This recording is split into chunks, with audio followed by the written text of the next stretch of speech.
Dünyada ilk dəfə ana söyləyirdik biz. Ana dili adlanır bizim ilk dərsliyimiz. İlk mahnımız Laylanı anamız öz südüylə içirir ruhumuza bu dildə cürə-cürə.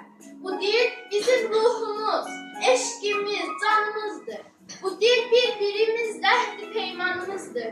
Bu dil tanıtmış bizə bu dünyada hər şeyi. Bu dil əcdadımızın bizə miras verdiyi qiymətli xəzinədir.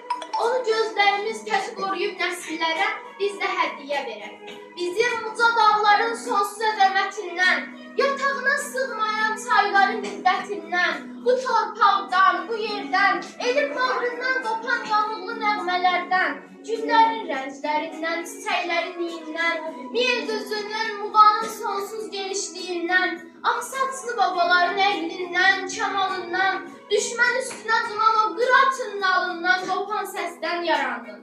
Sən xalqımın aldığı ilk nəfəsdən yarandın. Ana dilim, səndədir xalqın əqli, hikməti, ərəb oğlu məzmunun dərdi səndə dil açmış. Ürəklərə yol açan Füzulinin sənəti, ey dilim, qüdrətinlə dünyalara yol açmış. Səndə mənim xalqımın qəhrəmanlıqla dolu tarixi var adlanır. Səndə neçəm illik mənim mədəniyyətim, şan, şöhrətim saxlanır. Mənim adım sanımsan, namusum, vicdanımsan. Ey öz doğma dilində danışmağı ar bilən faşonlu ədəbazlar. Qəlbiniz oxşamır, qoşmalar, telli sazlar. Bunlar qoy mənim olsun, ancaq vətən çörək sizləri gəlmə olsun.